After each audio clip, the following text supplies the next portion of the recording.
अमोघ शक्ति देखने वाले सभी दर्शकों को पंडित अखिलेश ओधे जी का प्रणाम, नमन।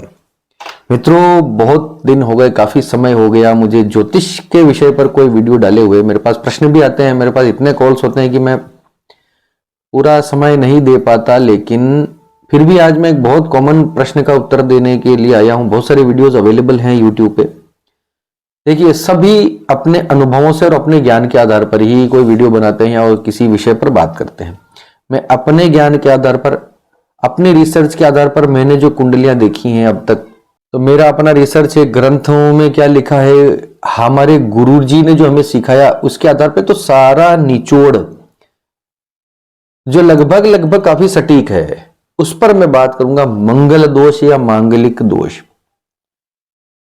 गांव देहात में तो भाई साहब इतने लोग पीड़ित हैं, इससे इतने भयभीत हैं कि जिसकी कोई हद नहीं। मंगल दोष ही क्यों होता है, जबकि पापी ग्रह दूसरे भी होते हैं कई सारे। मंगल दोष क्या होता है, मंगल दोष का प्रभाव कितना होता है, कब होता है, और सबसे इंपॉर्टेंट कब नहीं होता। आपने बिल्कुल ठीक सुना। मांगलिक दोष ऐसा नहीं है कि कुंडली में 5-6 स्थानों पे आपने मंगल देखकर वो भयभीत हो गए, अरे बाप रे तो मंगल छोड़ दो इसको। नहीं, ऐसा नहीं होता। बहुत सारे परिहार भी हैं। परिहार मतलब हमारे शास्त्रों में ही ऐसी व्यवस्था बनाई गई है कि मंगल इन 5 स्थानों में होने के बावजूद भी अगर कुछ और दूसरे योग जब होते हैं तो मंगली दोष नहीं माना जाता, उसका परिहार हो जाता, वो मांगलिक दोष कट जाता है। देखिए, मंगल को ही इस दोष का कारक क्यों माना गया है, जबकि पापी ग्रह शनि भी है, राहु भी है, कई जगह केतु भी है, सूर्य को भी सेपरेटिस्ट माना गया है। मंगल के सर पे ये ठीकरा क्यों फोड़ा जा रहा है कि ये 5 स्थान पे मंगल बैठ गया तो आपका जो है शादी का सत्यानाश कर देगा। देखिए, शनि जो है, ये मैंने किसी वीडियो में कही थी बात, मैं अभी फिर थोड़ा सा ब्रीफ में आपको समझा देता हूं। शनि जो है पापी ग्रह माना गया है, लेकिन वो एक सन्यासी ग्रह है, गंभीर ग्रह है, न्याय का देवता है, न्याय करता है, उसकी सोच जो है व्यवस्थित होती है। शनि अगर किसी का बुरा करता है तो उसको सिखाता है, उसको जो है ना ठोकर से, उसको अनुभव से सिखाता है, उसको तपाता है। हालांकि एक बात और समझ लीजिए कि ये मैं पहले बता देता हूं, ये बात बाद में करने की थी, मैं याद आ गई तो पहले बता देता हूं। कुंडली के मंगल दोष क्या होता है समझिए। कुंडली के पहले, चौथे, 7वें, 8वें और 12वें 12th हाउस में, ये 5 घरों में, 5 भावों में यदि मंगल बैठ जाता है तो उसको मांगलिक कुंडली कहा जाता है। वेरी सिंपल, ठीक है। इसमें 50-100 चीजें, 200 चीजें और हैं, फिलहाल इतना समझिए। इन 5 घरों में अगर मंगल बैठ जाता है तो कुंडली मांगलिक हो जाती है।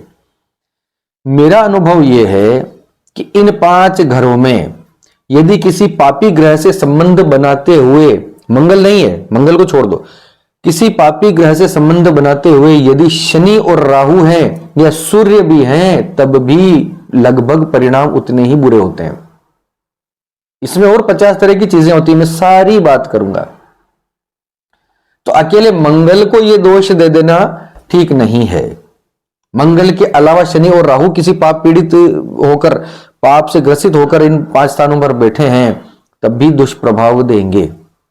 अब 2 घर ऐसे बताता हूं जिनको भी कई ग्रंथकारों ने मंगलिक की श्रेणी में डाला है, मांगलिक की श्रेणी में डाला है। दूसरा घर और 11वां घर, अगर दूसरा घर और 11वें घर में भी पाप से ग्रसित, पाप से पीड़ित मंगल बैठा हो तो वो कुंडली में विवाह संबंधी, कुटुंब संबंधी समस्याएं आती हैं। क्यों? ये 5 घर का जो है लॉजिक आपको बताता हूं। पहला घर, देखिए, मंगल की 3 दृष्टियां होती, जिस घर में वो बैठा होता है उसमें तो दृष्टि होती नहीं। 4थी, 7वीं और 8वीं, ये मंगल की 3 मुख्य दृष्टियां कही जाती है, 4थी, 7वीं और 8वीं। अब इस जो थोड़े वो ज्योतिष जानते हैं उनके लिए ये वीडियो है, समझना थोड़ा सा। पहले घर में जब मंगल बैठता है तो 4थी दृष्टि डालता है उसकी माता के स्थान पर, विद्या के स्थान पर, वाहन के स्थान पर, ठीक है, सुख के स्थान पर। सुख, 4था घर सुख का, 4थी दृष्टि सुख पर। 7वीं दृष्टि पार्टनर पे, सप्तम स्थान पे। आठवीं दृष्टि उसकी आयु पे, रोग पे। ये तीन दृष्टियां चौथी, सातवीं और आठवीं, 4, 7, 8 पर गिरती है तो तीनों को खराब करती है। ठीक है। दूसरा घर, जैसा कि मैंने कहा, दूसरे घर में भी मंगली कहा गया है। दूसरे घर में जब मंगल बैठता है तो उस घर में बैठ के खराबी करता है। सातवीं दृष्टि डालेगा आयु स्थान पर, हेल्थ प्रॉब्लम्स होती ही है। चौथे घर में मंगल बैठेगा तो चौथी दृष्टि सातवें घर में डालेगा, सातवीं दृष्टि 10वें घर में डालेगा। और मुख्य रूप से उसकी चौथी दृष्टि यहां पर खतरनाक हो गई। सातवें घर में बैठना ही खराब है, वही बात है, क्योंकि सातवीं दृष्टि फिर लग्न पर डालेगा। आठवीं दृष्टि कुटुंब स्थान, दूसरे स्थान पर डालेगा। दूसरा स्थान वाणी का और कुटुंब का है। कुटुंब और वाणी, इन दोनों का सबसे पहला रूल यह है कि इन दोनों में शांति रहनी चाहिए, विनम्रता। जिस घर में विनम्रता है, शांति है, वो घर बहुत अच्छा चलेगा। जिस वाणी में शांति है, विनम्रता है, वो वाणी उस व्यक्ति को खूब दिलाएगी। मंगल स्वभाव से कर्कश ग्रह है, उग्र है, तेज है। शनि और राहु इनसे भिन्न क्यों है? शनि जो है शांत रहता है लेकिन फोकस रहता है। एक जैसे फिल्मों में हम देखते हैं ना, कई सारे विलेन्स होते हैं, जो एक विलेन तो बड़ा कूल काम रहता है, बिल्कुल किसी चीज पे बहुत कम रिएक्ट करना, जब उसको जो काम करना होता है तब कर देता है। और एक क्लीशे टाइप का विलन होता है जो उठा पटकरा चीखरा चिल्ला रहा है और अजीब तरीके की हरकतें कर रहा है और उछल कूद कर रहा है, चीखरा चिल्ला रहा है, समझो वो मंगल है। और एक होता है राहु। राहु ऐसा विलन है जो कपट करता है, चालें चलता है, समझे, जैसे शकुनी। पीठ के पीछे कैसे घात लगाना है, कैसे जड़े खोदना है, लोमड़, चालें चलना, षड्यंत्र रचना, ये राहु का काम है ना। तो मंगल इतना मुखर होता है, इतना अग्रेसिव होता है, इतना आक्रामक होता है कि परिवार के अंदर जब उसकी कोई दृष्टि पड़ जाए परिवार में, तो परिवार खराब होता है। वाणी और परिवार दोनों जो है दूसरे स्थान को इंगित करते हैं। इन पे अगर मंगल का प्रभाव हो जाता है, आठवें घर का मंगल क्या कर रहा है, अष्टम स्थान का मंगल सातवीं दृष्टि परिवार और कुटुंब पे डाल रहा है। अष्टम स्थान में अगर मंगल है तो और पाप प्रभाव में है पूरा, इसकी बात मैं आगे करूंगा। उन अगर मानकों पर उतरता है तो उस घर में क्लेश शादी की वजह से होना तय बात है। कई बार क्या होता है कि शादियां होती हैं, पति पत्नी आपस में झगड़ते हैं, आपस में तलाक भी ले लेंगे, परिवार को इतना इफेक्ट नहीं आता। हालांकि देखो कोई परिवार जो है प्रभावित हुए बिना नहीं रहता, लेकिन आठवें का मंगल परिवार को तबाह करता है, पूरा परिवार उससे अफेक्ट होता है। जिसमें कोर्ट कचहरियां केस जो चलते हैं ना, इसमें पूरे परिवार चक्कर काट रहे हैं, ये होता है। फिर इसी प्रकार से 11वें का मंगल, 8वें का मंगल मैंने बता दिया, 11वें का मंगल सातवीं दृष्टि पंचम स्थान बुद्धि पे, चौथी दृष्टि कुटुंब पे, परिवार पे, वाणी पे। इसी प्रकार से 12वें का मंगल, आठवीं दृष्टि पत्नी या पति स्थान पर, सप्तम पे। ये टेक्निकल बातें हुई। मंगल का इन 5-7 घर जो मैंने बताए हैं, इनमें जब पाप प्रभाव हुआ तो मंगल दोष प्रभावी होगा, वरना नहीं होगा। अगला वीडियो में इस बनाऊंगा कि मंगल के परिहार क्या क्या है, मंगल दोष कब कब कट जाता है, कब कब लागू नहीं होता, उस पर बात करेंगे। फिलहाल मैं ये बात कर रहा हूं कि मंगल दोष कब कब बहुत ही बुरी तरह से लागू होता है। देखिए एक बात और मैं यहां पे ये जोड़ना चाहूंगा कि जो लोग खुद ही ज्योतिषी बने बैठे हैं, इंटरनेट पे देख के गुण मिलाकर जो अपने बच्चे बच्चियों की शादियां कर देते हैं या करवा देते हैं, जो पंडित गुण मिला दिए 36 में से 35 गुण मिले, अरे कर दो शादी, 36 में से 12 गुण मिल रहे हैं लेकिन ये तो मंगली है, नहीं नहीं नहीं, नहीं मत करो। देखिए ज्योतिष इतना गहरा विषय है, इतना शोध का विषय है कि इस दुनिया में, इस चराचर जगत में कोई भी जीवित मनुष्य, कोई भी ये दावा नहीं कर सकता कि मैं संपूर्ण ज्योतिषी हूं। कोई नहीं कर सकता। आप एक उठाकर ले आओ मेरे सामने, समझदार ज्योतिषी इस प्रकार का दावा कर ही नहीं सकता, क्योंकि यह सत्य है ही नहीं। इस संसार में परमात्मा के अलावा, ईश्वर के अलावा कोई सबसे बड़ा ज्योतिषी है ही नहीं। ज्योतिष इतना गहरा समुद्र है, इतनी गहरी विद्या है कि इसमें एक सूत्र, एक डाली से असंख्य डालियां निकल जाती हैं, उनको भी पकड़ना पड़ता है, उनको भी पकड़ पकड़ के चेक करना पड़ता है एक एक चीज को। 16 तरह के चार्ट होते हैं, अंश होते हैं, उनकी दृष्टियां होती हैं, उनके संबंध होते हैं। इसके अंदर प्रोबेबिलिटी के नियम के अनुसार आप चलते चले चलो तो ये न्यूक्लियर रिएक्शन की तरह ये सारी चीजें हो गई, कोई अता पता और छोर नहीं है। फिर भी मोटा मोटी ज्योतिष, एक्चुअली हम वो बातें करते हैं जो ज्योतिष ठोक के बोलता है, जो तय मात्रा में बोलता है ये तो होना ही है, उस बारे में बातें होती हैं। बाकी आपको संबंधों के चेक करने में जो है, एक कुंडली को अगर ठीक से आप देखने बैठोगे तो कम से कम 5-6 दिन लगते हैं, एक कुंडली का ठीक से रिसर्च करने में 7 दिन लगते हैं। अब आप अचरज करोगे कि साहब हम तो फोन करते हैं, हमें तो फटाफट कुंडली देख के जो है बता दिया जाता है। वो इसलिए होता है क्योंकि आपका एक पिन पॉइंट प्रश्न होता है, पिन पॉइंट आपने प्रश्न किया, उस प्रश्न का उत्तर खोजने में ज्यादा समय नहीं लगता। लेकिन वो कहते साहब मेरी कुंडली देखो, रिसर्च करो, तो भैया इसमें तो रिसर्च करने में तो महीना भर लग जाएगा उसकी कुंडली में। एक कुंडली में इतनी 50 तरह की चीजें होती हैं। अद्भुत विषय है ज्योतिष, झूठ नहीं है, बिल्कुल सत्य है, इस पर भी कोई बात करेंगे। तो चलिए वापस मूल विषय पर आ जाते हैं कि मंगल वास्तव में कब कब हानिकारक होता है। हम ये मानकर चल रहे हैं कि कुंडली में मंगल दोष है, कुंडली मांगलिक है। एक, मैं दूसरे को भी इंक्लूड कर रहा हूं क्योंकि इसके प्रभाव मैंने देखे, दूसरे घर में भी अगर मंगल होता है तो परेशानी पैदा करता है, कुछ ना कुछ तो क्लेश करता ही करता है।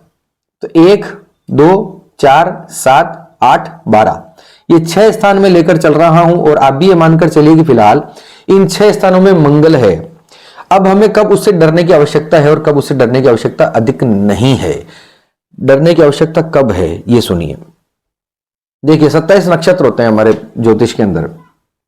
27 नक्षत्रों में 4 नक्षत्र होते हैं तीक्ष्ण नक्षत्र, तीव्र नक्षत्र, तीखे नक्षत्र जिनको कहा जाता है, और 5 नक्षत्र होते हैं वो उग्र नक्षत्र कहे जाते हैं। उग्र होते हैं, थोड़े तेज होते हैं स्वभाव से।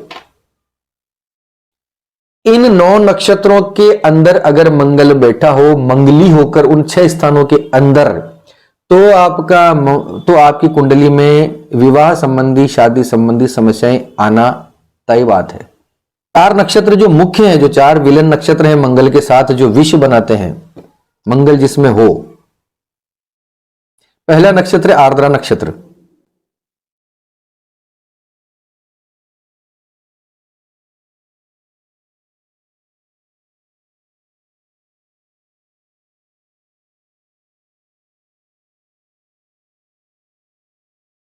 आर्द्रा की 6 से 20 डिग्री मिथुन राशि इसकी होती है। रुद्र इसके देवता हैं और राहु इसका ग्रह है, आर्द्रा। फिर आता है अश्लेषा नक्षत्र। अश्लेषा को भी गंडमूल नक्षत्रों में गिना जाता है। आप लोगों को पता होगा अश्लेषा भी बहुत अच्छा नहीं माना जाता कई स्थितियों में। धन संबंधी चीजों के लिए अश्लेषा बहुत अच्छा है, लेकिन कई की रिलेशंस की जहां पर बात आ जाती है, अश्लेषा नक्षत्र जो है उनमें बहुत काम नहीं करता। कर्क इसकी राशि है, सर्प इसके स्वामी है, बुध इसका ग्रह है। 16 से 30 डिग्री के बीच में अगर मंगल अश्लेषा नक्षत्र में हो तो समस्या पैदा करता है, क्योंकि वो नीच का भी हो जाता है। कर्क राशि में नीच का मंगल हो जाता है तो वो और ज्यादा खराब हो जाता है। फिर है ज्येष्ठा नक्षत्र, इसके जो है देवता है इंद्र है, इसका ग्रह बुध है, इसकी राशि वृश्चिक है। इसमें भी 16 से 20 डिग्री में अगर मंगल ज्येष्ठा नक्षत्र में हो तब भी परेशानी का कारक होता है। मंगल स्वयं की राशि में होता है क्योंकि वृश्चिक उसकी स्वयं की राशि है, और मंगल वृश्चिक राशि में हो 16 से 20 डिग्री का अंश पे हो, अर्थात वो ज्येष्ठा नक्षत्र में आ गया। ज्येष्ठा नक्षत्र तीव्र नक्षत्र है। मंगल चूंकि स्वभाव से उग्र है, अपनी ही राशि में आकर और पावरफुल हो गया। फिर ज्येष्ठा नक्षत्र जैसे तीव्र तीक्ष्ण नक्षत्र के अंदर वो चला गया। अब आप अनुमान लगाइए क्या हो सकता है। फिर चौथा नक्षत्र है मूल नक्षत्र। मूल को तो सभी जानते हैं, नक्षत्रों की शांति करवाने में मूल का बड़ा नाम। साहब हम तो मूल नक्षत्रों में हुए, तो मूल में हुआ साहब, तो ऐसे डरने वरने की आवश्यकता नहीं है मूल से, है ना। चंद्रमा हो वो अलग अलग बात है, मंगल की बात है। मंगल अगर मूल नक्षत्र में हो तो भी आपकी कुंडली और मांगलिक हो उन 5-6 स्थानों में हो तो आपको परेशानी होना तय बात है। अब मूल के जो है राशि धनु है, इसके स्वामी केतु हैं और इसके देवता निऋति हैं। 0 से 13 अंश के अंदर अगर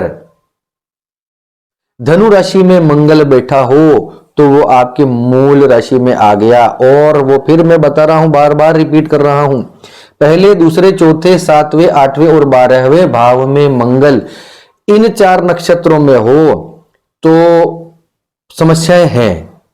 ठीक, इसके अलावा मैंने 5 और नक्षत्र बताए थे, कुल 9 बताए थे ना, तो 5 और नक्षत्र हैं जो उग्र की श्रेणी में आते हैं। भरणी, मघा, पूर्वा भाद्रपद, पूर्वाषाढ़ा और पूर्वा फाल्गुनी, ये 5 नक्षत्र ऐसे हैं, इनमें भी अगर मंगल होता है कुंडली में, मंगली होकर कुंडली मांगलिक बनाता हुआ, तो एक्सट्रीम नुकसान ना हो, किसी की डेथ हो जाना या ऐसा कुछ, लेकिन उसका जीवन भी शांति से चलना जो है ना, थोड़ा सा डाउटफुल है। शांति से चलने में उसको प्रॉब्लम आएगी ही आएगी। अगर मंगल इन 9 नक्षत्रों में है तो आपको अच्छे ज्योतिषी से परामर्श लेना ही चाहिए, उससे कंसल्टेंसी आपको लेनी ही चाहिए। आप देख रहे हैं कि हमारा मंगल है कुंडली, मेरी पत्नी की भी कुंडली मंगलिक है, तब साहब हमारे साथ ये परेशानियां क्यों हो रही? क्योंकि मंगल तो सब हर पंडित मिलाता है आजकल। मंगल से मंगल मिला दिया, चुनर मंगल, ओढ़नी मंगल, ये मंगल वो मंगल करके चलो कर लो शादी। नहीं, ऐसा नहीं। नक्षत्रों का बहुत इंपॉर्टेंस है, किसकी दृष्टि है उसके ऊपर, कितना पाप से पीड़ित है। मंगल इनके अंदर भी होता हुआ, इन 9 नक्षत्र जो मैंने बताया, इन 9 नक्षत्रों के अंदर होता हुआ भी मंगल यदि चंद्रमा और गुरु से दृष्ट है, वो दोनों ग्रह इसको देखते हैं, तो बहुत बड़ा नुकसान होने से बचा लेंगे। और यदि कुंडली भी अगर मेष, कर्क, धनु लग्न, वृश्चिक लग्न, कर्क लग्न में हो, सिंह लग्न की कुंडली हो, तो थोड़ा मीन लग्न की कुंडली हो तो थोड़ा जो है हानि कम होगी। देखो, ऐसे तो 50 चीजें हैं, मैंने सिर्फ इस वीडियो में यह बताने का प्रयास किया है कि मंगल कब कब ज्यादा खतरनाक हो जाता है। अगले वीडियो में मैं बात करूंगा कि मंगल के परिहार क्या क्या है, कब कब आपको बहुत अधिक भयभीत होने की आवश्यकता। हाँ, अभी मैंने बताया ना, ये 9 नक्षत्र जब हैं, इन 9 राशियां भी मैंने इनकी बताई, इनमें जब जब मंगल हो जाता है उन 6 घरों में बैठता हुआ, तब आपको ज्योतिषी के पास दौड़ना चाहिए समय रहते हुए। यार आपको नहीं पता कि साहब मेरा मंगल कहाँ है, मुझे तो नहीं पता, कुछ भी आप इतने डराने वाली बातें कर रहे हैं, तो आसपास कोई ज्योतिषी होगा उसको पूछ लीजिए, नहीं तो इंटरनेट पे कोई किसी एप्लीकेशन पे अपना कुंडली बनाइए, उसको देखिए, वो दिखा देगा सारा। ये कोई बहुत बड़ा विषय नहीं है। नहीं तो कंसल्टेंसी लीजिए, समझिए। ठीक है, इसी के साथ चलिए इस वीडियो को यहीं विराम देंगे। अगली वीडियो में मैं बात करूंगा कि मंगल से आपको कब कब डरने की आवश्यकता नहीं है। चलिए, इसी के साथ वीडियो अच्छा लगा हो तो लाइक कीजिए, शेयर कीजिए, सब्सक्राइब कीजिए हमारे चैनल को। किसी भी प्रकार की ज्योतिष विद्या हो, न्यूमरोलॉजी हो, वास्तु विजिट हो, वास्तु शास्त्र के संबंध में कोई बात हो, तंत्र मंत्र यंत्र से संबंधित कोई भी प्रॉब्लम हो, अध्यात्म से संबंधी, हमारी धर्म सनातन धर्म से संबंधित किसी भी प्रकार का प्रश्न आपके मन में हो तो हमसे कांटेक्ट आप कीजिए। ये नंबर मैंने यहां पर दे रखे हैं, इस नंबर पर प्लीज कांटेक्ट करके देखिए। हम प्रयास करेंगे कि आपके प्रश्न का यथोचित उत्तर आपके सामने स्पष्ट करके रख दें।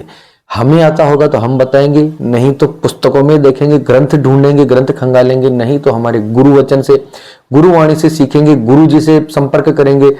जैसा होगा वैसा करेंगे, लेकिन आपको हवाबाजी नहीं की जाएगी। 100% सही उत्तर के साथ हम यहां पर आएंगे।